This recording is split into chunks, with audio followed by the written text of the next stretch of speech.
and welcome to my second layout and video for my guest design spot at Spiegelmom Scraps. We are going to do some watercolors today. So I took those Spring Blooms sequins and I matched them up with some different colors in my watercolors. So the pink and the yellow are from my Karataki set. And then for the blue and the green, the ones that fit the closest were in this inexpensive set that I got from Close to My Heart. So those are the three watercolors we're going to work with today. I'm just going to move everything aside so I can get my paper. So this beautiful paper is from a Felicity Jane kit called Tuesday. It's not this month's kit. I think it was March's kit. So I decided that I'm going to go ahead and watercolor some of those flowers. And this is my photo and the products I'm going to use. So that Sunshine is from the Maggie Holmes Bloom collection, the thickers, and that's going to be my title. I'm pointing out a couple other ones here that I think I'm going to use, but I end up not using them.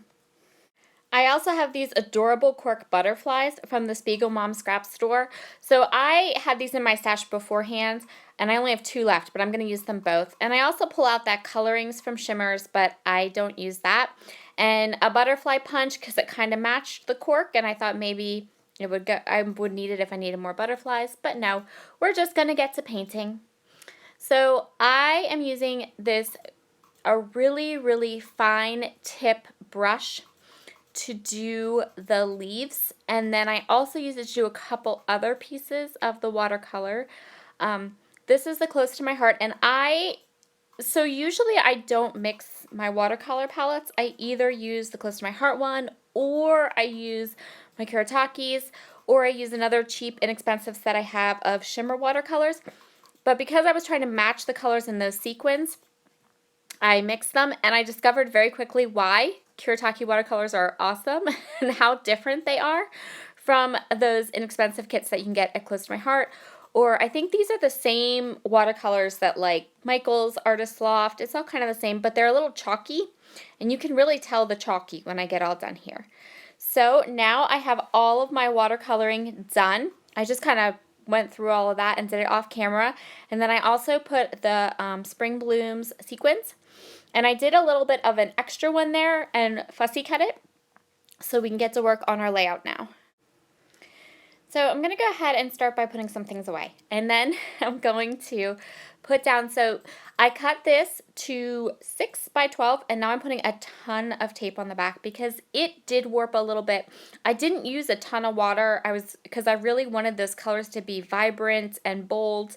But it just warped a tiny little bit. So by putting it on this, lots of adhesive, and then I kind of stretch it out onto this white cardstock, that really got rid of all of the bubbling and made it pretty flat.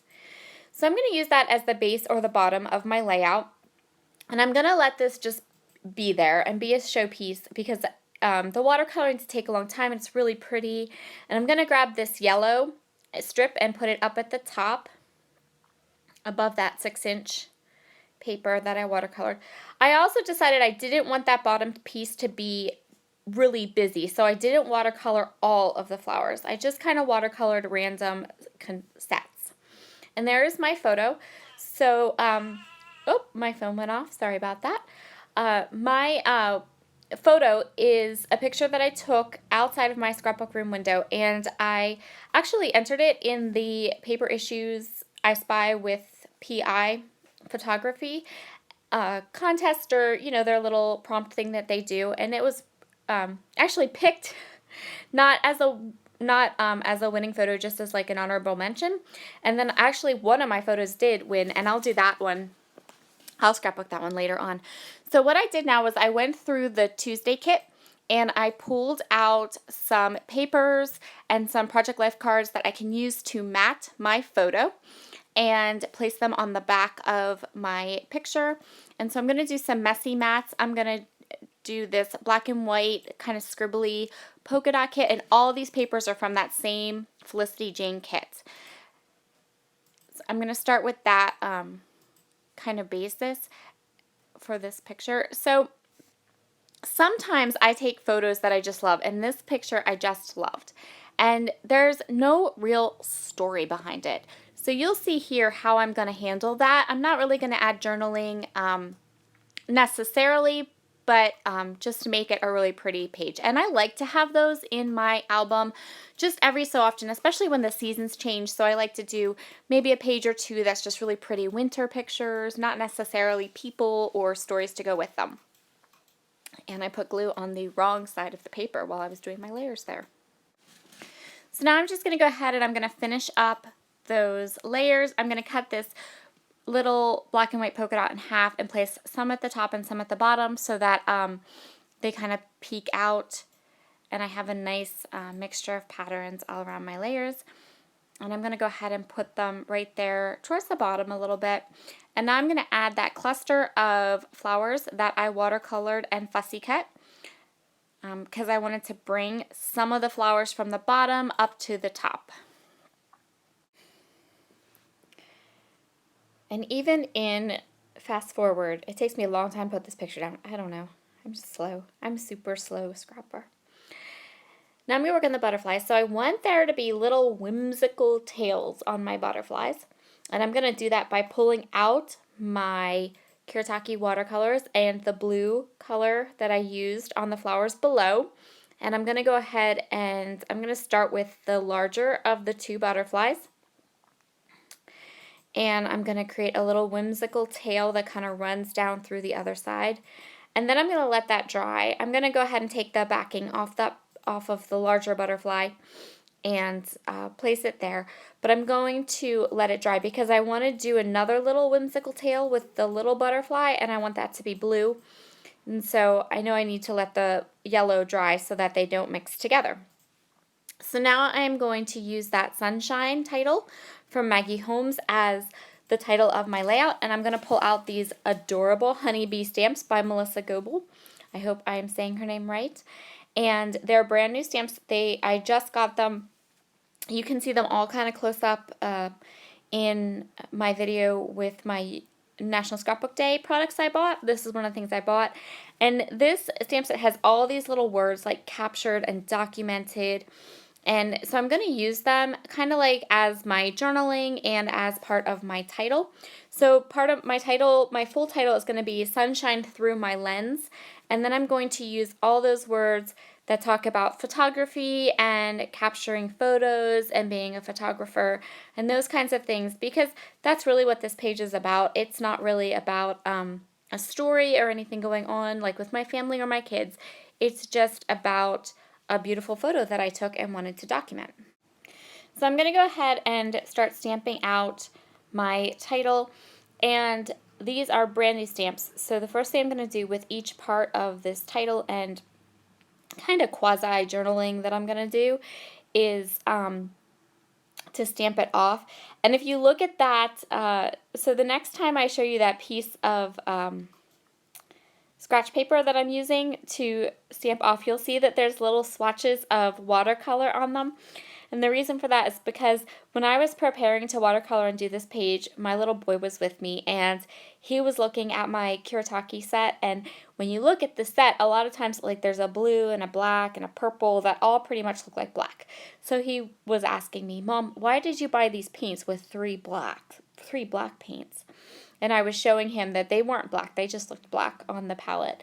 And that really they were purple and blue and black. And here is my fuzzy head. Sorry about that. And you're going to see my fuzzy head again because I wanted these stamps really nice and lined up, and I couldn't see without getting my fuzzy head in the camera.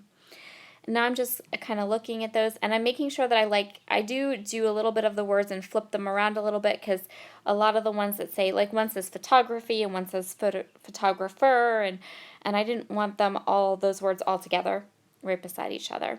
And there is my little words that I'm going to use. And now we're going to do a little bit more with those Spring Blooms sequins from the Spiegelmom Scraps store.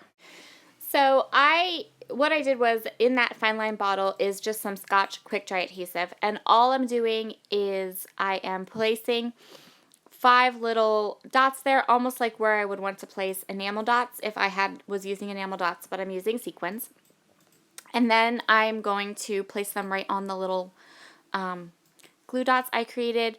I am watching my colors, so I don't want yellow sequins down by the yellow title, and when I do the other part over here, you'll see how I don't want yellow by the yellow trail. Now I'm going to do the second butterfly with his blue whimsical tail. And this is really, really easy. It's just paint with a little bit of water, just enough water just to make it wet. So I have paint that I can, that you can use. And I went over this tail twice because I really liked the kind of painterly look it had when you went over it a second time. It kind of gave you like little brush strokes, and I thought they were really, really cute. So now I'm just placing some more sequins up at the top, and I really started with these sequins. So I started by matching watercolors to the sequins, and then after I created that bottom paper with the sequins, I took elements from that bottom paper and just wanted to pull them up into the rest of my layout. So I'm just placing these around so you have a nice distribution of color and design. And now I'm going to try to stamp the date I took this photo on my layout, and I'm going to totally mess it up. So the stamp kind of smudges, like I wanted it to be like stamped off, but it didn't look right. And then when I looked at it, I realized that instead of stamping the correct date, which was April 2nd, I stamped the totally wrong date, which is April 20th. But no fear, I have a plan B for every time I mess up a date stamp. And that is these wonderful little Tim Holtz label letters that I keep. I think I have 3 or 4 packs of them in my stash at all times, right there by my desk. And they are great for tiny little subtitles or when you totally mess up your date stamp. So we're just going to cover that all up with with these little letter stickers, little label letter stickers, and we are good to go. And that will complete my layout. Just going to kind of clean up and give you a little bit of close-ups on the camera, and then a couple close-ups at the end. I hope you enjoyed this video, and leave me a comment below, like or subscribe. Make sure to check out the blog post and to see all kinds of close-ups and fun information on the Spiegelmom Scraps blog, and there will be a link to that below. Have a wonderful rest of your week, and I will see you again later. Bye!